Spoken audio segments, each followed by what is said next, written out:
अस्सलाम वालेकुम, मैं हूं अदील अहमद और मैं हूं आमिर रज़ा। चाइना, पाकिस्तान और अफ़गानिस्तान के दरमियान सालसी के लिए मैदान में आ गया। चाइना मैदान में क्यों आया, चाइना क्या चाहता है और आगे क्या होगा? क्या पाकिस्तान वाकई चाइना की बात मानेगा? आमिर रज़ा मेरे साथ मौजूद हैं, उनसे बात करते हैं। आमिर भाई, चाइना चाहता है कि पाकिस्तान और अफ़गानिस्तान मिलकर आपस के इख्तलाफात दूर करें। चाइना ये क्यों चाहता है? क्यों चाइना मैदान में आया? आगे क्या होगा? चाइना ने पाकिस्तान को क्या पैगाम दिया? ये बहुत से सवालात हैं जो हमारे नाज़रीन के ज़हनों में हैं। हमारे नाज़रीन को ज़रा बताइए। देखिए, इसको इसी तरह से पोर्ट्रे किया जा रहा है जैसे चाइना जो है सालसी के लिए आ गया है, और ये आम तासर जो है मीडिया के ज़रिए भी ये ऐसा ही है। कल जो वजारत खारजा के तर्जमान हैं जोकन गौ जोकन, जो वजारत खारजा के तर्जमान हैं गौ जोकन, उन्होंने एक मीडिया कॉन्फ्रेंस की बीजिंग के अंदर। वहाँ पर सवाल हुआ पाक अफ़गान कशीदगी के ऊपर, तो उन्होंने कहा कि हम तो चाहते हैं कि दोनों मुल्क जो हैं बैठकर बात करें, क्योंकि एक बड़ी तबाही से बचा जा सकता है। यानी ये तबाही किसके लिए थी? क्या कोई रेगुलर फोर्स है अफ़गानिस्तान के अंदर? नहीं, बिल्कुल नहीं। क्या चाइना एक दिन पहले अक़वाम मुत्तहिदा में इसको पूरी दुनिया के लिए ख़तरा और ख़ुद चाइना के अंदर दहशतगर्दी के प्रमोटर के तौर पर पेश नहीं कर रहा था? बिल्कुल किया। ये जो बयान है ये असल में तनबीह है, इसको तनबीहन लिया जाए।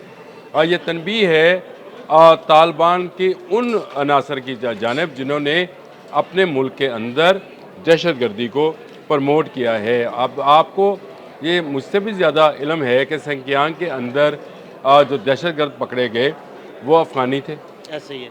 और चाइना ने इसी पर अक़वाम मुत्तहिदा में जो परसों शाम वहाँ पर और हमारे यहाँ कल वो ख़बर लॉन्च होती है कि उन्होंने ये कहा कि चाइना के अंदर भी दहशतगर्द जो हैं उनके रिलेशन जो हैं वो अलकायदा और दाइश के साथ हैं, और अलकायदा और दाइश के वो ग्रुप्स जो कि अफ़गानिस्तान में मौजूद हैं, और वहाँ पर वो अपने जो सेंटर्स हैं, या उनको भर्ती सेंटर कह लें या उसको ट्रेनिंग सेंटर कह लें, जो भी आप नाम देना चाहें, वहाँ से किया जा रहा है। वो एक ऐसा मौका था जिसमें रशिया भी, अमेरिका भी, चाइना भी, यानी तीनों सुपर पावर्स इस बात पर मुतफिक हुई कि अबूरी सेटअप ऑफ अफ़गानिस्तान, यानी तालिबान का अबूरी सेटअप जो है वहाँ पर मौजूद दहशतगर्दों को जो है वो तहफ़्फ़ुज़ फराहम कर रहा है, और ये ख़त्म होना चाहिए। और उसके बाद ये कल शाम वाली मीडिया कॉन्फ्रेंस जो है, तो मैं ये समझता हूँ कि चीन जो है वो चाहता ये है कि अफ़गानिस्तान में तरक्की के जो है लोग जो हैं उसको देखें, वहाँ पे खुशहाली आए, वहाँ पर तिजारत हो, ट्रेड की जाए। और इस ट्रेड के लिए ज़रूरी ये है कि तालिबान जो हैं वो आगे बढ़े, और आगे बढ़कर जिन ममालिक के साथ उनके वहाँ पर दहशतगर्दी हो रही है उनके मुल्क के अंदर मौजूद कैंप्स के ज़रिए उसको ख़त्म करें। जिन लोगों पर किसी मुल्क के अंदर मुकदमात हैं, लेट से पाकिस्तान है, चीन है, ताजिकिस्तान है, ईरान है, अगर वहाँ पर उन लोगों के ख़िलाफ़ संगीन इल्ज़ामात पर मासूम जाने लेने पर मुकदमा दर्ज हैं, तो फिर उनको उनके हवाले किया जाए, और एक महफूज जो कॉरिडोर, ट्रेड कॉरिडोर जो है वो बहाल हो। और ये सिंकियांग से शुरू होगा, जो कि एक रोड शुरू कर रखी थी, वहाँ से होता हुआ ये कॉरिडोर जो था ये वस्ती एशियाई रियासतों तक जाना था। कुछ नहीं करना था अफ़गानों को सिर्फ एक, आप यूँ समझिए कि डंडा लेकर बैठना था। हर आने जाने वाले ट्रक से उन्होंने पैसे लेने थे। यानी जो सेंट्रल एशिया से जो चीज़ें चीन की तरफ जाती, चीन आबादी के लिहाज से बहुत बड़ा मुल्क है, उसमें भी जो महसूल और चुंगी है, आम ज़ुबान में बता रहा हूँ, वो आप लेते, और जो चीन से पूरी दुनिया के लिए माल जाता इस रास्ते से, उस पर भी आप लेते। लेकिन आपकी कारस्तानियों का भांडा खुद अक़वाम मुत्तहिदा में बैठे चीन के जो नुमाइंदा खसूसी, उन्होंने फोड़ दिया, और उन्होंने कहा कि चीन के अंदर भी आप दहशतगर्दी कर रहे हैं।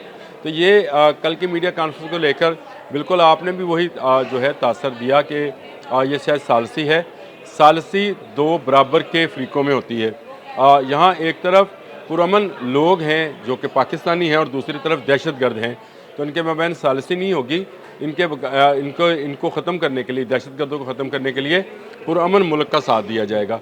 बहरहाल चीन दोस्त है पाकिस्तान का, और वो चाहता ये है कि अफ़गानिस्तान के लोग जो कि बड़ी तादाद में वहाँ भूख, अफलास और दहशतगर्दी का शिकार है, वो भी शिकार है दहशतगर्दी का। हम ये नहीं कहते हैं कि वहाँ नहीं है, आम लोग तो शिकार है, इसमें कोई शक नहीं है। वॉर लॉर्ड्स जो हैं अदील भाई, वहाँ पे जो सगार की रिपोर्ट है जिसके मुताबिक जो असला था, उन्होंने लिखा है अपनी रिपोर्ट के अंदर कि तकरीबन 10 लाख के करीब वेपन्स हैं जो अमेरिका छोड़ कर गया था। मुझे बताएं, क्या 10 लाख की फ़ौज है तालिबान के पास? टोटल 10 लाख नहीं है तालिबान, मैं टोटल की बात कर रहा हूँ। टोटल उनका हुजम नहीं है। और उन्होंने इस बात का कहा कि जो रशिया असला छोड़ कर गया था वो ब्लैक मार्केट में फ़रोख्त हुआ और बाद अज़ा मुख्तलिफ ममालिक में दहशत गर्दी की कार्रवाइयों में मुलव्वस पाया गया। इसी तरह जो अमेरिका असला, ये सिगार की रिपोर्ट है, मेरी नहीं है।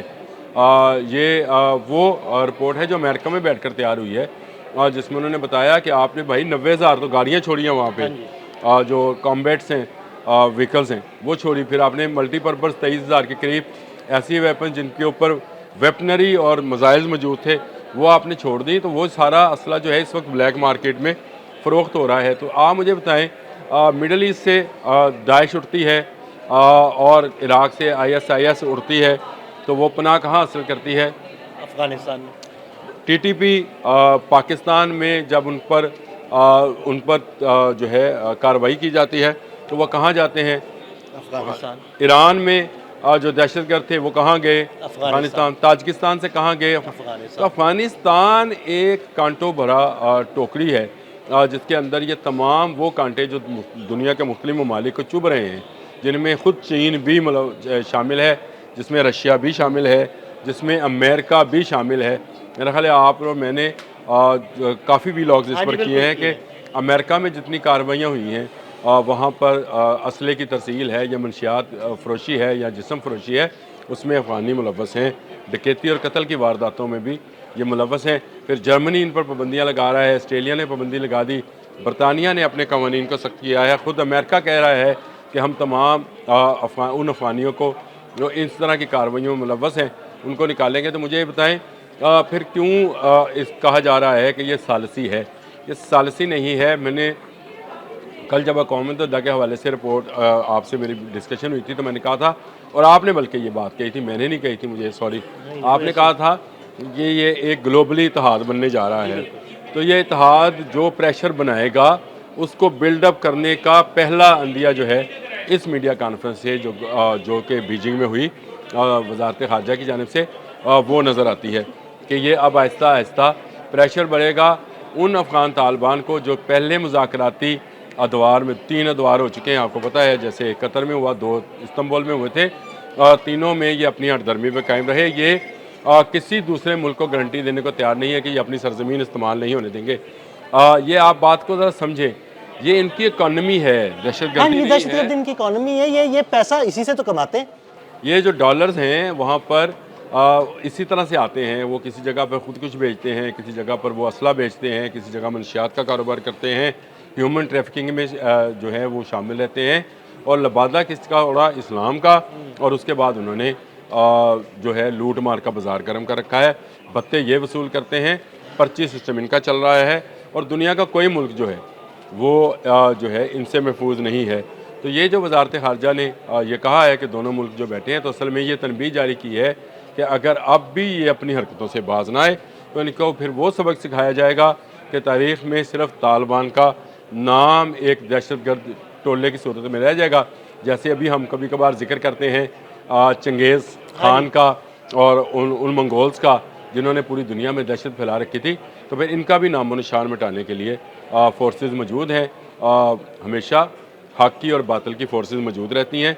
हक़ की फोर्स जो है वो इस बातिल को मिटाकर दम लेगी। बिल्कुल, बहुत शुक्रिया आमिर रज़ा जी। बिल्कुल, आमिर रज़ा ने बड़ी तफसील के साथ आपको बताया कि चाइना की तरफ से की जाने वाली पेशकश दरअसल सालसी नहीं बल्कि एक ऐसा इत्तेहाद बनने जा रहा है जो अफ़गान तालिबान पर प्रेशर डालेगा, और आखिर वो वक्त भी आ जाएगा जब अफ़गान तालिबान का नामो निशान मिट जाएगा। अदील अहमद और आमिर रज़ा को इजाज़त दीजिएगा। अल्लाह हाफ़िज़।